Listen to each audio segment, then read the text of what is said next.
മെക്സിക്കോയിലെ ജലിസ്കോ സംസ്ഥാനത്ത് ക്രിമിനൽ സംഘങ്ങൾ തമ്മിലുള്ള രൂക്ഷമായ ഏറ്റുമുട്ടലിനെ തുടർന്ന് ജനങ്ങൾ ഭീതിയിലായ സാഹചര്യത്തിൽ വേറിട്ട നീക്കവുമായി കത്തോലിക്ക വൈദികൻ. എൽസാൾട്ടോയിലെ ഹോളി ക്രോസ് പള്ളിയിലെ വൈദികനായ ഫാദർ റിക്കാർഡോ ലോപ്പസ് ഡയസും ഫാദർ പെട്രോയുമാണ് തങ്ങളുടെ ഇടവകാംഗങ്ങൾക്ക് ധൈര്യം പകരാൻ പള്ളിയുടെ മുകളിൽ കയറി ദിവ്യകാരുണ്യ ആശീർവാദം നൽകിയത്. മെക്സിക്കോയിലെ പ്രമുഖ ഡ്രഗ് കാർട്ടൽ നേതാവായ എൽമെൻജോ കൊല്ലപ്പെട്ടതിനെ തുടർന്ന് രാജ്യം വലിയ തോതിലുള്ള അക്രമ സംഭവങ്ങൾക്കാണ് സാക്ഷ്യം വഹിക്കുന്നത്. വാഹനങ്ങൾ തീയിടുക, റോഡുകൾ ഉപരോധിക്കുക, വെടിവെപ്പ് തുടങ്ങിയവ കാരണം ജനങ്ങൾ പുറത്തിറങ്ങാൻ ഭയന്ന് വീടുകൾക്കുള്ളിൽ കഴിയുകയാണ്. ഈ സുരക്ഷാ ഭീഷണി മൂലം ഞായറാഴ്ച കുർബാനയിൽ പങ്കെടുക്കാൻ വിശ്വാസികൾക്ക് സാധിച്ചില്ല.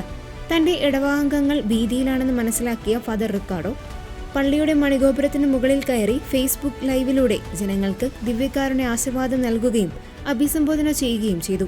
നമ്മുടെ തെരുവുകൾ വിജനമാണ്, എല്ലാവരും ഭയത്തിലാണ്, പക്ഷേ ഈ നിമിഷം നാം ദൈവത്തിലേക്ക് തിരിയേണ്ട സമയമാണ് എന്ന് അദ്ദേഹം പറഞ്ഞു.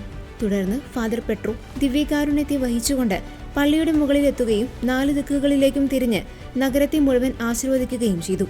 ഭീതിയുടെ ഈ കാലഘട്ടത്തിൽ തളർന്നു പോകാതെ പ്രാർത്ഥനയിൽ ശക്തിപ്പെടാൻ വൈദികർ വിശ്വാസികളോട് ആഹ്വാനം ചെയ്തു. വീടുകളിൽ മെഴുകുതിരികൾ തെളിച്ച് ഈ ആശീർവാദം സ്വീകരിക്കാൻ ഫാദർ റിക്കാർഡോ ആവശ്യപ്പെട്ടു.